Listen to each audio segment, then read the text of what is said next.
Welcome, everybody. I want to welcome you to our Thursday night solar stories. We're very happy to have Solar Steve Sherman join us this evening. It's going to be a very interesting program about his own solar system, and he runs a solar business, and he's going to be talking about solar and batteries and other interesting items. I do want to acknowledge our sponsors, Michigan Department of Environmental, Great Lakes and Energy, Eagle, Homeland Solar, Harvest Solar, Serenergy, and Sumter Solar Services. So with that, I'm going to turn it over immediately to Steve. He'll make a presentation, and then at the end, we'll open it up for questions.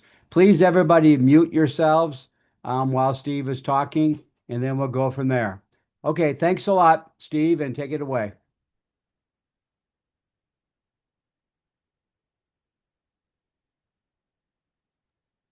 All right. Audio and screen, I assume, is all good. Thank you so much, everyone, for having me back. This is actually my third time presenting at Great Lakes Renewable Energy Association. It's an honor, quite frankly. This group is advocating for what I believe in, and it's been a very interesting reflection looking at my first presentation, my second presentation, and now my third presentation, seeing both where the technology has gone, but also me personally. So thank you for the opportunity to reflect on this tonight. I In every GLREA presentation, I think we start with this chart on the left. So keeping with tradition, enough sunlight reaches the earth in 1 hour to power all of humanity for an entire year. It's a beautiful thing. It's clean, abundant, democratic energy. We all have access to the sun. Um, it should be powering our world, quite frankly. What's equally remarkable is how cheap, or maybe more inexpensive, solar photovoltaic, the key technology to producing this electricity, has gotten, not only over the last decade, but in its entire 50 plus year history. And just to illustrate this and kind of what's remarkable to me in 2025 is just a very simplified thought experiment. You, as a consumer, retail person going to a website, can order a pallet of high quality Q cell photovoltaic modules for a touch over 40 cents a watt. If you were to buy this pallet, do again, simplified thought experiment, mount them in your yard with cinder blocks just to give them a little tilt and allow them to clean themselves, and bought an inexpensive inverter, you'd be roughly looking at 60 cents a watt. And even at a 10% capacity factor, given that they're on a cinder block, and only a 10-year life, which this technology has demonstrated it lasts well over 25 years when installed properly, you'd be looking at 6.8 cents per kilowatt hour. It's roughly one third the national average price of grid electricity in the United States. So just to show how affordable this electricity is, and particularly the core technology, those solar photovoltaic modules, I just want to run a quick thought experiment. Um, my introduction, I like to do via rap. So my name is Solar Steve. I'll tell you what I want to achieve: become Superman of the sun. I'm trying to make solar and storage affordable, desirable, and achievable for everyone. I'll be speaking about this today in a couple slides. And really, my mission is a personal solar battery power for everyone, Michigan, Tanzania, and beyond. We'll get to Tanzania towards the end of the presentation. A more formal introduction. I'm trying to jolt the world to a sustainable energy present. I currently work at Superior Energy, the company I founded 2 years ago. I have some experience at One, Our Next Energy, battery startup based in Michigan, doing LFP cell manufacturing here. I was on Ford X, Ford Team Medicine, Hyundai's Technical Center, and I'm an entrepreneur at heart and by degree. I studied at University of Michigan, chemical engineering, energy systems engineering, and entrepreneurship. Yes, they do have a degree in that. Although the real world is the real teacher. Since we last spoke, which was in April of 2024, I've since received my NABCEP, PVIP, photovoltaic installation professional. I've got a slide on this, and I'm in the final stages of another NABCEP certification for energy storage installation. I live in Northfield Township. It's just northeast of Ann Arbor. I've got a small farm with a flower garden, happy hens, a neighborhood garden co-op, and harness lots of beautiful sunshine. So you'll notice a theme throughout my presentation is customer centricity. So uh, reflecting on that, I want to highlight a very interesting podcast known as Energy File and a specific episode called Alfred Dickey's Utility Bill, where they took a look at a utility bill from Halifax, Nova Scotia back to 1915. And they unpacked the superlatives and the benefits of the energy and how they were marketing, as I highlighted with the arrow. And you see it's four terms: cheapest, safest, cleanest, quickest.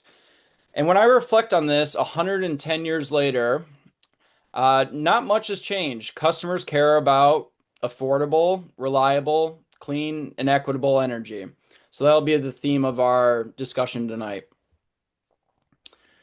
So, just to start, I don't want to pick on utilities too much. They obviously play an important role in our life, but these are serious problems around energy, climate, consumer rights, customer rights, etc. So, these are facts. Um, Michigan has the number 12 most expensive electricity in the US. It's the highest in the Midwest. Um, it is number two in terms of power outages. We've had 132 major ones since 2000. It is dirty. We're at over 65% fossil fuels, 1% less or less than 1% solar photovoltaic, and quite frankly, it's extractive. It's a state granted monopoly, making an annual net income of over $1 billion per year. Some facts. Fortunately, there is only one boss in life, at least theoretically, the customer. And they can fire everybody in the company from the chairman on down simply by spending their money somewhere else. So, Sam Walton, the founder of Walmart, said this quote, and it's very much a principle I hold as someone with an independent mind, a consumer, a customer, and someone that believes in energy choice. So I won't re-highlight the details of my previous system. This is what I presented in April of 2024. Just the very quick highlights, 20 modules, 7.8 kilowatts. It was DC coupled with 10 kilowatt hours. I talked about the approach of a engineered system, and I talked about how electric mobility tied into this through things like EV charging, and I even have a small LFP powered mower. What I really want to highlight today is the expansion I've done on my system and some of the experience and insights from this. So you can see it's the same barn. I filled the other side with beautiful 400 watt Q cell PV modules. So it's a total capacity of 16 kilowatts, quite sizable. I use Pegasus solar racking, which has a very clean aesthetic, in my opinion. And it's paired with a very nice and my go-to battery or energy storage system from a company known as Point Guard. So what's shown on that wall is two 8 kilowatt hour modules stacked up, and then the inverter is on top of it. So very clean aesthetic, and the system is designed to be modular, stackable, and expandable. I'll get to that on a later slide about some of the features, but just to highlight the point guard system. Stephen, is there any way you can maximize the slides and then so we don't need to see the fourth? Yeah, yeah, that's perfect. Thank you. Yeah, apologies for that. You're probably seeing presenter view. Probably didn't miss too much, so I'll keep rocking and rolling. So I installed this myself. It was AC coupled through my existing Solarc system. And as part of it, I upped my export allowance, which is how much you can sell back to the grid from, I think it was 6.2 kilowatts to now 11.4 kilowatts. And really, show me the money. I humbly want to present this. It's something I'm very proud of. I'm currently sitting at a negative $424 balance, inclusive of EV charging. So not only am I not sending money to a central utility I'm not really fond of because of the customer experience, I'm also not sending money to oil companies, another company I don't enjoy doing business with. This is two billing cycles worth of data. So certainly more to come, and maybe this can be a topic a year from now if I'm invited back to speak a fourth time at GLREA. Again, I say this humbly. I do believe this is a record low utility bill. If anyone's seen lower, please send it my way. I'm emphasizing the dollars in this because the reality is if electricity from these solar-based systems is not more affordable or more cheaper than the grid, it ultimately won't win. So if anyone's seen a lower bill, please send that my way. Um, I won't read this to you, but just a couple system expansion insights. Really, PV modules, they are dirt cheap, and we really should view it like building material. If you have the roof space, use it. Even east-west arrays are more than viable nowadays, especially when you consider they better match typical load profiles. There's lots of ground mount options nowadays. List can go on about how you design this. Second one to highlight, oversizing the solar PV on the DC side relative to the inverter AC rating. Now, you certainly need to check with the manufacturer, but generally speaking, most inverters are rated for a 2 to 1 oversizing capacity. This increases the overall production, especially in shoulder hours and seasons. We have a thing called winter, fall, spring, summer here in Michigan. Seasonality matters for our market. It also helps work around some of the interconnection policies. The array aesthetics have improved quite a bit, especially with some of the newer racking systems. I'm a huge proponent of DIY installations. I understand there are some challenges, there's a learning curve, it's not for everyone. However, I think there are a lot of ways to do it very high quality, very safe, and you can save a lot on labor. Getting a 50-pound solar panel on a roof certainly takes some care and consideration, but at the end of the day, I believe it's something a lot of people can do. I'm sure many of you have heard about solar shingles. They're kind of overhyped, in my opinion, especially when you consider the cost and the performance trade-off of they don't mitigate heat as well. And then you'll hear me talk a lot about batteries, energy storage. I'll use those two terms interchangeably in this presentation. So, a very quick battery is 101. I think a lot of you know this. I believe they're the missing link to sustainable energy because they firm intermittent solar PV or other renewable power sources. They offer tremendously high value in terms of independence and resiliency. Lithium ion cells were commercialized back in the 1990s, mainly through portable power electronics. And they are what unlock the energy density needed for this to be practical versus typically lead acid was used. There's other chemistries, certainly, but I'm talking for stationary home systems. More recently, we've had a lot of innovation in LFP chemistry, so lithium ferro or iron phosphate. These cells are very durable, very safe, and they're an abundant chemistry. So they eliminate the need for nickel and cobalt, which both contribute to thermal runaway, but also some uh, geopolitical conflict minerals on where they're sourced, particularly cobalt. Similar to solar photovoltaic, this technology has seen a significant price drop, particularly in the last decade. Excuse me. And there's a lot of testing and listing, particularly through UL, that goes into making these energy storage systems. So not just raw lithium cells in the corner of your garage, but an actual product designed for this with lots of safety layers built in that offer safe, secure energy security products. And similar to my palette of PV modules at the beginning, you can now buy server rack modules for battery modules for less than $300 per kilowatt hour with a breaker, UL listing, um, a warranty, etc.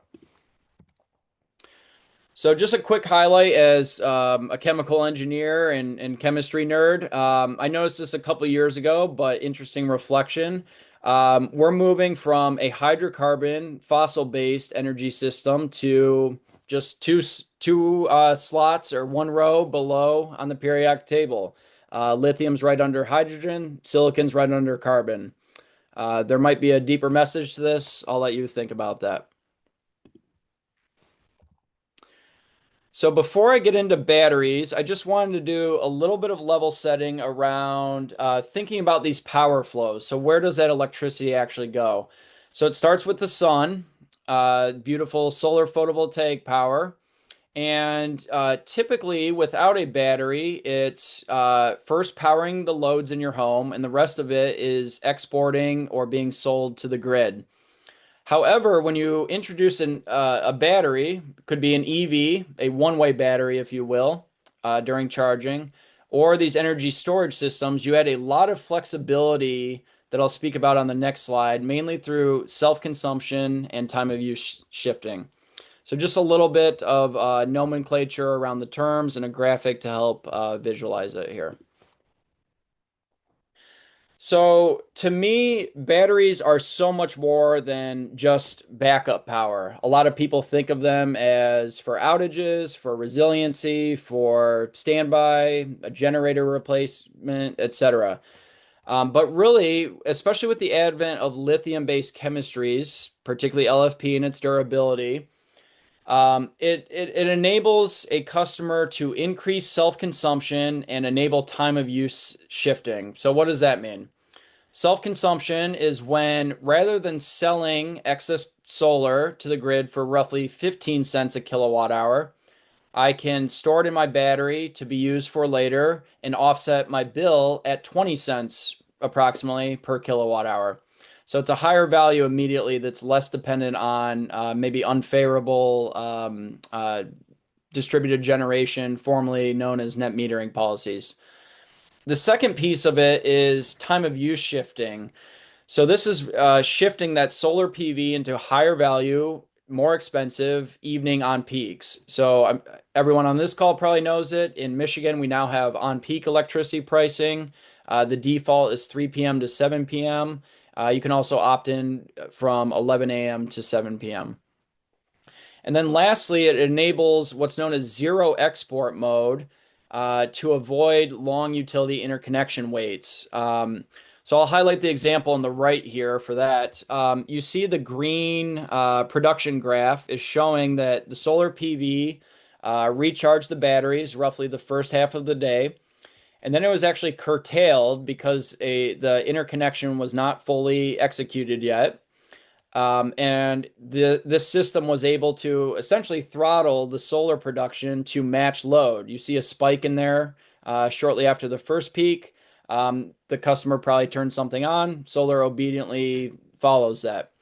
And this was done without a fully executed interconnection pause agreement. Like I said, we were waiting on it, but we were still able to deliver value to this customer even during the roughly 1 month wait they were waiting on the utility for. Self-consumption and time of use on the left.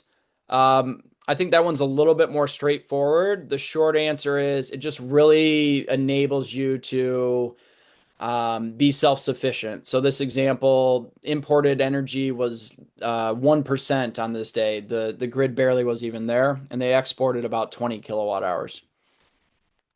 So much more than backup is the takeaway here. In fact, I asked that people and may suggest to GLREA that we don't use backup when we're talking about batteries, just because it kind of paints the wrong picture in people's minds on what batteries can do. So here's just some a little bit more modeling with some software I use. So I cheated a little bit starting with June and September, but I showed January on the next one. And you see the significant drop in grid reliance between without energy storage on the left and with energy storage on the right. So even in June and September, this is for Michigan, able to get to effectively off grid these months of the year. The story continues with March. January is a little bit of a different case. Winter, seasonality, very real challenge in Michigan for 100% solar, but we also don't have to get to 100% solar immediately. Even 50% would be a huge win. So just some modeling to show how much value energy storage can bring to a system. I spoke about this in my last GLREA presentation, so won't go to it in much detail. Um, I give the grid some credit. We haven't had a significant outage of note, at least that I recall in the last year and a half, but there were some pretty serious ones in 2023. February, that was 5 days. Some of you probably remember it. And then even in July, we had about a 3.5 day grid outage. Long story short, having this system, little bit of mindfulness around what I'm powering and when I'm doing it. This was a much better experience than living without power for these couple days, especially during the winter, and a much better experience than babysitting a noisy generator for a couple days. And quite frankly, energy security is very important. We can treat it like an insurance policy that everyone's going to have different values and priorities and budgets. But generally speaking, when energy stops, our modern, prosperous lives stop. We've all been through outages. It stops your life. Lots going on in the world right now. I don't consider myself a prepper. I don't like fear mongering, but the reality is a lot of things are going on. Some of it's in our control, some of it's not. Weather events from California fires, Texas ice storms, North Carolina hurricanes. These are all great reasons to have a battery in your home. And I just ask that people please don't spend $20,000 on a whole home combustion generator that sits there 99% of the time. Solar plus storage, think of it as a clean, silent generator that eventually pays for itself. We can do integration with combustion generators, just don't buy the big whole home ones. So here's one particular energy storage product I wanted to highlight. This is from a company known as SIG Energy. They're an international global brand, not the best branding in my opinion, but Point Guard I think is a very good one for the US. So this battery is stackable and expandable. It's available in 5 and 8 kilowatt hour battery modules. And this really enables right sizing of the battery for the customer, particularly in the budget category. So great stack with a lot of features. It's LFP chemistry. It's a very nice aesthetic. The lights are not only decorative, but informative. You have ground mount options. You saw my wall mount example. It can be installed outdoors. They've done quite an extensive hot and cold weather testing with it. It's a low profile depth, so it kind of tucks away on the wall. And you see the stackability pictured at right. And then it has a very interesting, yes, next slide, vehicle to home component. So the biggest battery you'll own is on wheels. It's an electric vehicle. Those battery pack sizes are typically 8 to 120 kilowatt hours versus the up to 37 per stack I showed on the previous slide. So I say it's finally here because a few OEMs have done demonstration projects with, excuse me, demonstration is a little too immature. The full products, Ford's F-150 Lightning, you can get through Sunrun, I believe. This is real technology that's been demonstrated. I think what I want to highlight here is the vehicle agnostic aspect of it. I admit we haven't figured out every single use case and every single scenario and every single OEM, and there's some warranty questions and whatnot. But generally speaking, we're seeing more and more use cases of this and the technology becoming available. So, why do we care about this? I already mentioned the largest, cheapest battery you can buy. It also comes with wheels, which is convenient. Um, Point Guard also has a V2X module, they call it, which is a high voltage DC fast charger up to 25 kilowatts at your home. And what's particularly novel about it is the DC component. So it eliminates some of those conversion losses through the onboard charger, just to go from DC from solar to AC onboard the vehicle back to DC in the battery pack. It eliminates those steps. There are some high value use cases with this. You can increase self consumption through dynamic EV charging. So, for example, it being smart enough to be programmed for only charge my vehicle through solar power. If a cloud comes by, throttle it down for a couple minutes and wait until I have solar power to go back into my vehicle. It also unlocks, particularly on the discharging from the EV, significant energy storage capacity during an extended grid outage. And then that high voltage DC path is the shortest, most efficient path from sun to wheel. You're quite literally driving on the sun. So very cool technology.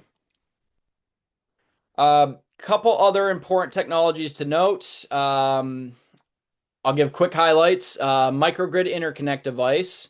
You can read the NEC definition there. I'm just going to read the layman one. A whole home utility off switch.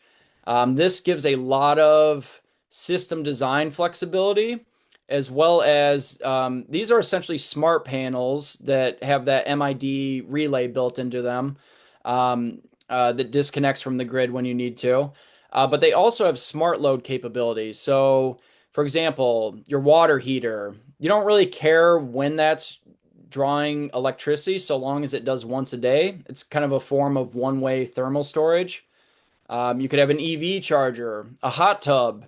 If the grid goes down, the last thing you want to do, maybe, unless you're having a party, is drain your batteries to heat your hot tub, for example. So, giving this smart load control combined with that high functionality microgrid interconnect device is really opening up some new, novel, high value system designs. I'll also highlight power control systems. This is essentially a smart inverter capable of controlling and limiting power output. So, essentially helps again with some of the interconnection allowances and challenges. So, quick personal highlight. Passed my NABCEP certification. I talked about that earlier. The reason I want to highlight it is just because I truly think, even though it's a clunky acronym, this is a gold standard for high quality, well designed, durable, and safe solar PV systems. I thought I knew a lot about solar and batteries before. Then I took this, and wow, is there a lot that happens behind that clean sheet of silicon glass. So whether it's for you personally or looking for an installer you want to work with, this really is a certification to highlight. So I'm watching the clock here. We're certainly going to have time for discussion, but just wanted to talk a little bit about the company I run, our approach, and then some of the challenges I'm seeing of wider adoption of these great technologies. So Superior Energy, it's named after our beautiful Lake Superior. I love the Upper Peninsula and go there any chance I get. But we're focused on providing homeowners affordable, reliable, high utility, term I coined of grid optional solar power plus energy storage systems. So we take a very customer centric approach and we apply these design principles in this Venn diagram in our design. So high utility and functionality, that grid optional. You're not taking your house off grid, but you're having very low bills, that resiliency during outages, and just the high self sufficiency and independence. We focus on design and aesthetics. This is your home, after all. We want to make it look good, both the solar array and the battery. And in turn, we want it to be something you promote and have a story behind. And, the best customer is one that refers others to us. And then lastly is that affordability piece. So really focused on understanding wider adoption trends and how do we make this at an approach, or excuse me, a budget that most people can approach and afford with an efficient ROI. So just a peek into some of our design and engineering process, some pretty pictures that go along with it. So it always starts with the customer and their utility bill. That's kind of our benchmark for designing a system. We use Aurora Solar, which is a industry-leading design tool. And the graphic shown is what's known as irradiance modeling. So it will take trees, shadows, other obstructions, and model where the sun's going to be throughout the year and give you a really nice map to show um, here's where you should put the solar, here's where it's going to get shaded, all those considerations. We then, once we agree to a system and a budget, do the formal engineering and quote, which preps us for permitting and interconnection. And then we do the installation. The installation is only a couple days, if that. The real time, quite frankly, is the interconnection and getting permission to sell clean electricity to the grid. So just a couple photos to highlight some of our installations. We focus on residential, although we have worked with some commercial customers. And then the center upper one is at Belleville Presbyterian Church. Interesting story about that. It was kind of a community project. We got a lot of donations for it. The ROI on that is 2.5 to 3 years, thanks to the spirit of community. And I don't think Jim Bates is on this call from Bates Electric, but he donated his electrician expertise on that one. So just a quick thank you.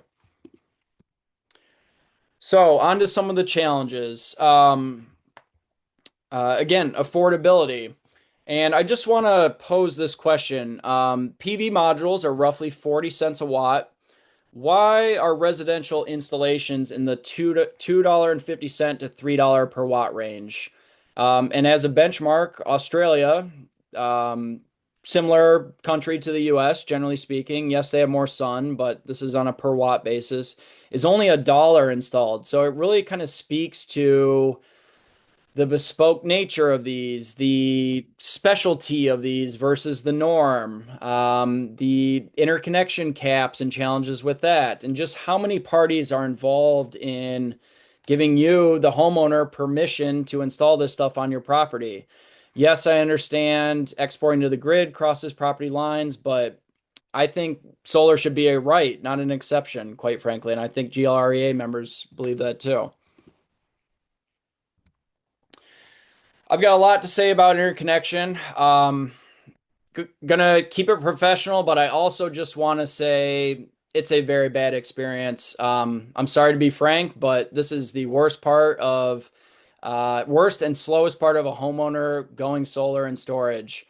Um, there are a lot of silly rejection reasons I've gotten, and they result in up to a 10 business day delay.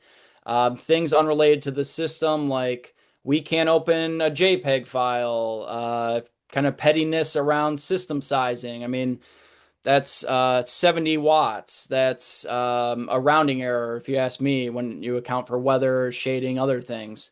Their technician CGI, which I found out means couldn't get in to an exterior disconnect located right next to a utility meter. Kind of pettiness around nomenclature. And it really says a lot when, it's a $50 application for a level one, which is a residential interconnection, but they can't even efficiently accept the payment. I mean, Consumers Energy still only takes a check. DT's online payment tool has double charged me multiple times. It takes 24 hours to process. It's pure silliness. There are thousands of payment systems available in 2025. So, I wish it were different. Maybe the chairman of MPSC wishes it were different. I know this is a long block of text. Thank you, John Richter, for providing this. I have shared it with members at MPSC, trying to improve this process. And quite frankly, in the 3 years I've been interconnecting systems, it's maybe stayed the same, if not gotten a little worse. Um, This is important stuff we're talking about. Clean, resilient, reliable, affordable energy on our grid. We shouldn't create artificial barriers for it. I've made a lot of suggestions. I won't go through all these and pick on them too much. And just to highlight an example on the right here, just installed a pretty basic system, 7.2 kilowatts, 20 panels, 8 kilowatt hour battery, pretty small. Finished the installation July 19th, passed inspection 4 days later, and the interconnection was completed September 3rd with 3 rejection notices after it was already pre-approved. So kind of silly if you ask me, to put it politely. Okay, on to some good news, and then I will wrap up for questions. I really want to put a battery in every house, period. Offers tremendous benefit to the homeowner, to the grid, to society as a whole. Problem is the way we install them today, I don't see how that's scalable. They're too expensive. It's too bespoke. It's how do you get a 300-pound battery down into someone's basement? Challenges like that. So I'm working on developing a novel integrated utility meter and energy storage system. There's a lot of technical reasons why locating the battery here has some advantages. Designed to be installed by a single technician, eliminates the need to enter the home. It is a smaller battery at 6 kilowatt hours, but it's not for taking your house off grid. It's for building a bottom up battery mesh to support the grid. And it still provides a very high homeowner value of resiliency for essential loads for 1 to 2 days. So just something in the works. Happy to talk more on this. Okay, finally, Tanzania. I had the honor of going there in March of 23 when I was at Our Next Energy to study why are there still nearly a billion people that live without access to electricity. As you can imagine, that is a significant trade-off on quality of life. It's very difficult to get things done, to industrialize, to have working economies. I saw it firsthand. The good news is I see tremendous opportunity to serve this market. Yes, it has its challenges, but the short answer is we are working on a deployable, low cost, very robust, self-contained energy system and are just kind of skipping the grid entirely and jumping straight to the cell phone equivalent for energy. So it's 4 kilowatts of solar, a 5 kilowatt inverter. It's available in 5 or 10 kilowatt hour LFP battery modules, and it's a pre-engineered kit that's deployable on a single pallet.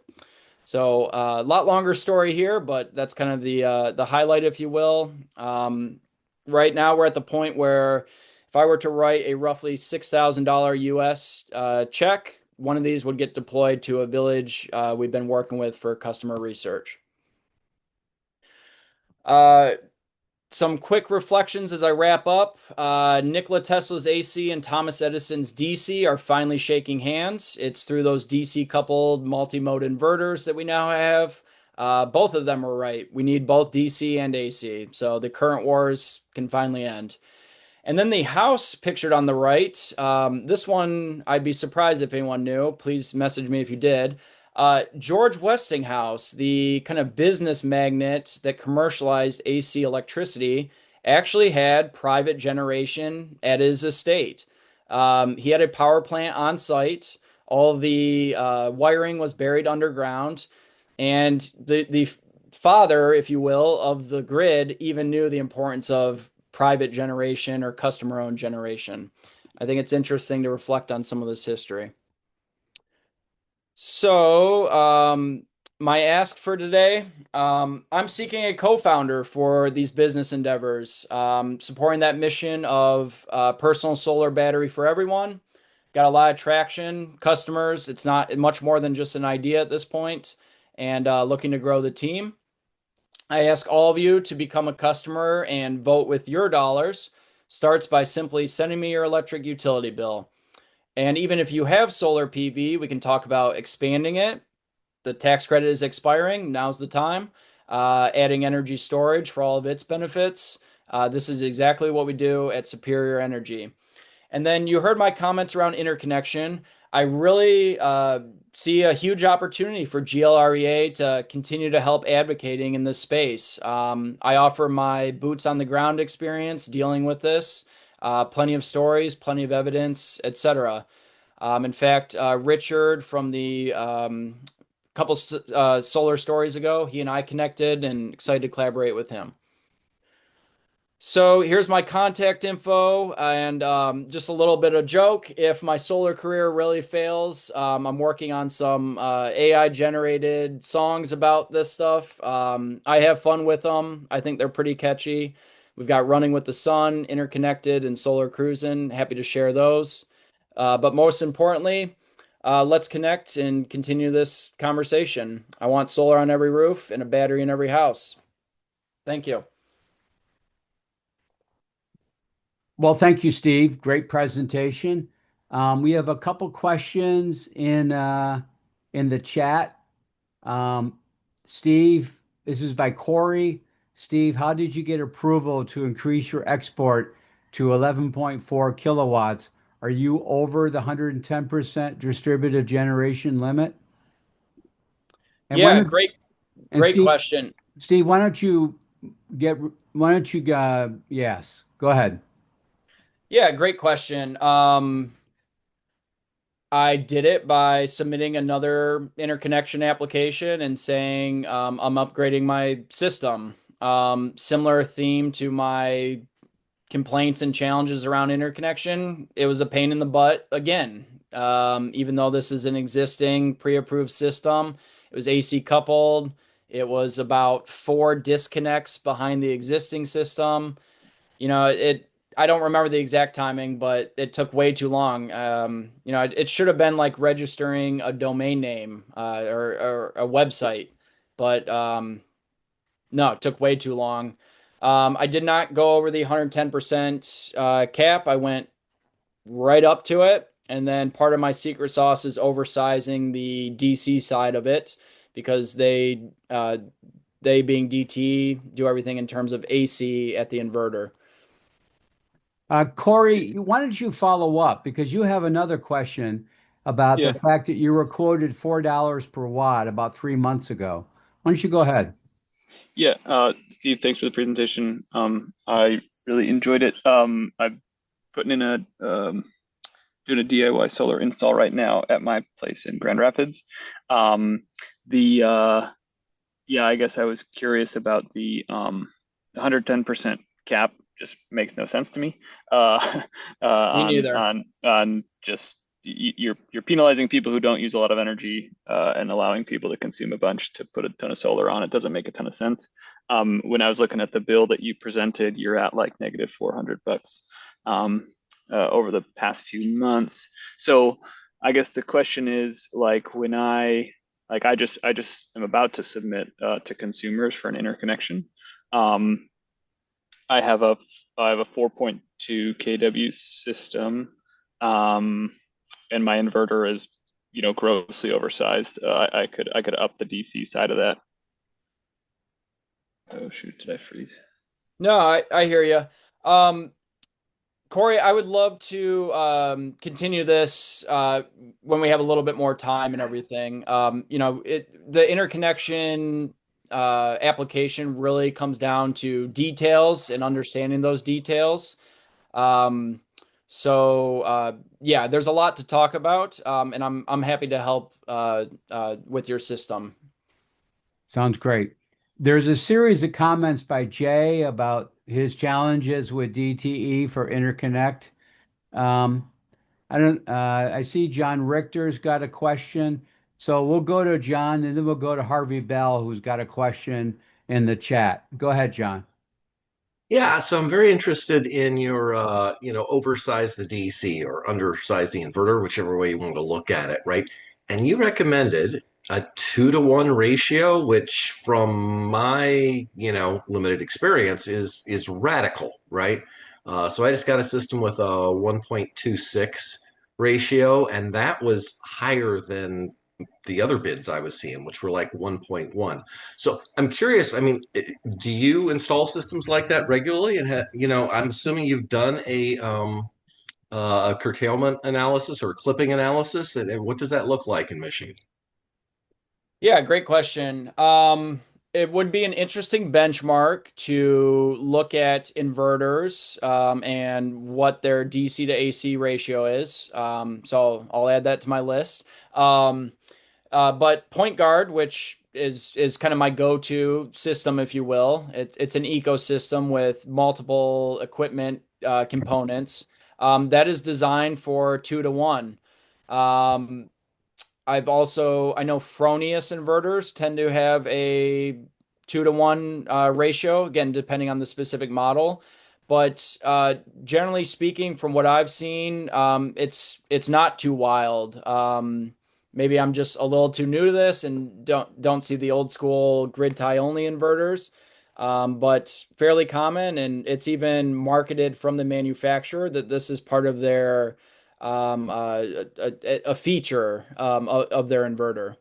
So So that's a point guard inverter. That's not a an end phase inverter, which is what most people seem to be using. yeah, correct. Quite frankly, I'm not really a fan of microinverters, which Enphase is almost synonymous with it. Right. They Yep. certainly have their advantages, of course. Everything has trade-offs, pros and cons. Microinverters, you can't integrate with a battery on the DC side. Let's say you have a 450 watt solar panel and you put a 400 watt microinverter on it. You just made that solar panel a 400 watt solar panel. Yes, it does check the box for rapid shutdown compliance. Okay. No, you just revealed a really key thing, right? Which is that 2 to 1 ratio a microwave inverter on a per panel basis or an entire system basis, where clearly you could have a higher ratio. It makes a lot more sense now that I see it that way. Yes. Yep. So the Point Guard is a string A inverter. string inverter. Okay. Yep. Yes. With you. Yep. And then one other important thing about string inverters, you can go up to 600 volts DC in residential settings, and just the higher the voltage, the better. So you're humming along at a nice, typically 400 volts for a string size of 10. That's a very good system architecture in general. So big fan of Point Guard for many reasons, and that oversizing is one of them. Harvey Bell's got a question in the chat. Harvey asks, why did you choose Point Guard versus Simplify, which is now Briggs and Stratton Energy?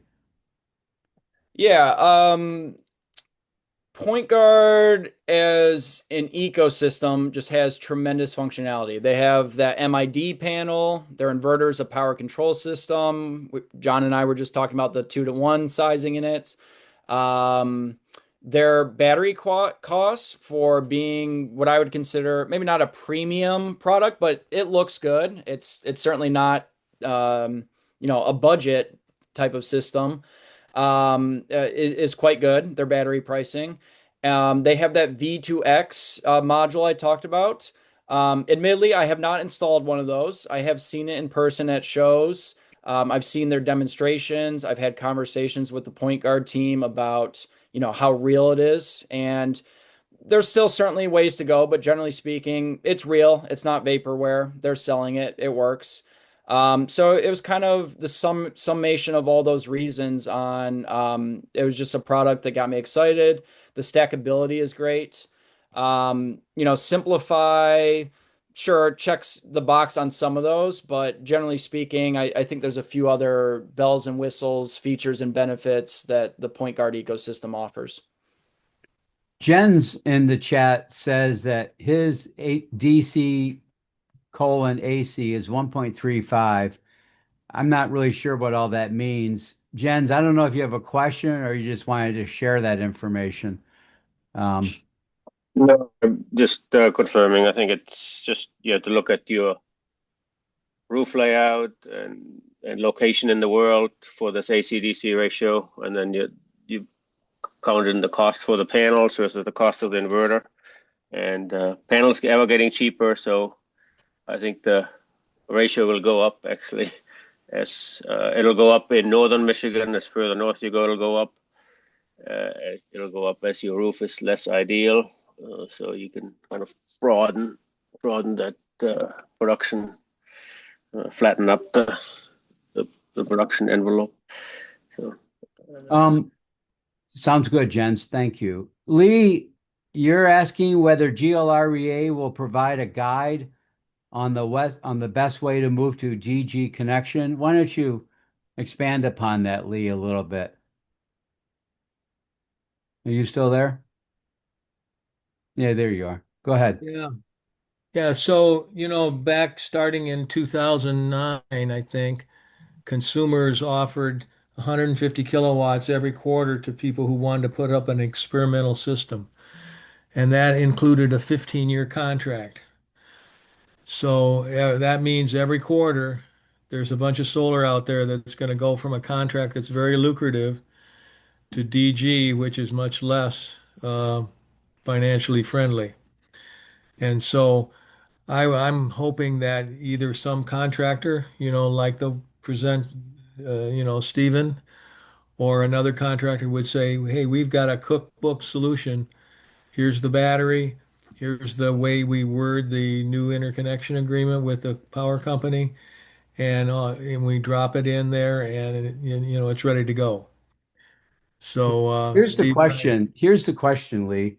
How would we find these people?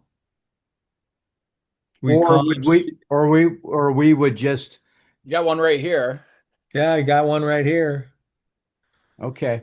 Well, why don't we talk about this offline sometime early next week because I'm all about creating guidebooks because you're right. We need to keep educating people, and that I think that would be helpful. Corey, Okay. go ahead. Hey, thanks. I cut out earlier, so apologies for that. Hopefully, my Wi-Fi is better now.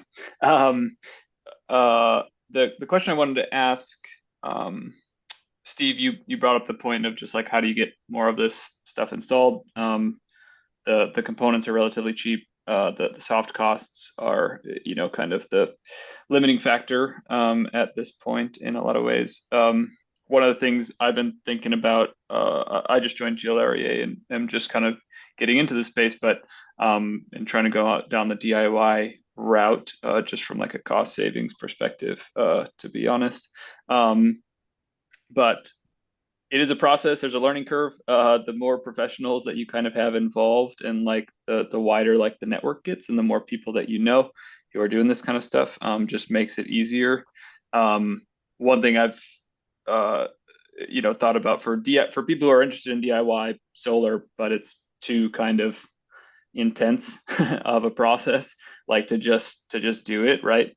Is there, can you have like community install days? Like that would be a super cool event, I think, which is like GLREA hosts it. We go to somebody's house. We do kind of like a design. Steve, let's say you brought a kit that's, we do the design as like a practice, right? But you just bring the kit because we know what the solution's going to be, kind of, right? Or whatever this looks like. And then we go through, people get hands-on, electrical safety, like all of that stuff is a learning curve too. And you can't be dumb about that stuff for sure. But the kind of concept of like a group community install has been super appealing to me. And I've not really talked about it with anybody, but I'm just curious what people think about that. How would we even go about something like that? Well, Corey, we actually have a model for that. There's a gentleman named Dave Strensky who operates Solar Ypsilanti.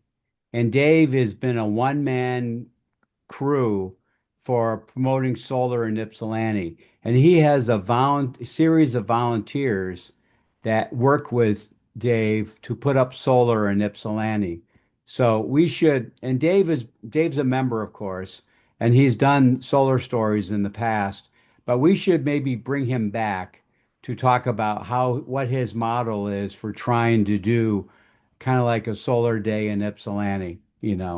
Um, Yeah, is it kind of like Habitat for Humanity, but for like solar in the sense, or uh, Probably, but um, Steve Sherman just put in the chat solarypsy.org. Why don't you click on that website, and I'm sure Strensky's email or phone number is listed there. You may want to just give him a call, but we can when we can contact Dave as well and bring him back here. We can talk about it. I do like the idea.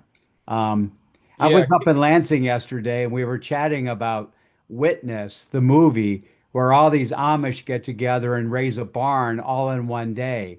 And so it's that we love that model, and it'd be great if we could put it together. Okay, we got about 2 minutes left. One let final. me on the Go ahead. community DIY install, Corey. We're definitely teaming up. I too am a huge fan of it. I think solar naturally lends itself to community building. So kind of the roll up your sleeves and let's do this. It's just right on theme with this technology. The church I highlighted, that was very much in spirit with that. And quite frankly, it can be fun. I mean, yes, it's hard work, but this is very interesting technology and quite satisfying to see it up on a roof making electricity every time the sun's out. So definitely get in touch, please. Sounds great. So, Jay, you've got the last question. Go ahead, sir. It was in support of Solar IPSI. I've worked with Dave Strunsky on several projects, and he even came over and helped me do mine. But the projects were things like the IPSI Fire Department. We installed a bunch of solar atop the building, and then a year later, almost or more than doubled the amount of solar panels on it and added inverters. And then also at the community pool, we had a whole team of people that were out there and made the work easy, but everyone who was there got an opportunity to learn how easy it is to do. Sounds wonderful. So, a couple final. I just want to thank Steve for presenting this evening. It was an excellent presentation. We really thank you for putting it together. A couple quick announcements. A number of people came up to Lansing yesterday. I want to thank them very much for doing it. Harvey Michaels, uh, and some other folks. Rick. So thank you very much. We have a fundraiser scheduled for October 1st. It's going to be online on Zoom. We're going to have a special guest, State Senator Mallory McMorrow, who's going to be our guest. She's one of our solar champions in the state Senate, and she's also running for the U.S. Senate. So tickets are $30, pretty reasonable. There's a link on the weekly update memo that I sent out today, and I think on Monday. So keep a lookout for that, and appreciate your support. So with that, I want to thank everybody for your time, and look forward for you next Thursday for our next event. And we hope you all have a great evening, and everyone be safe. Thank you very much. Bye bye.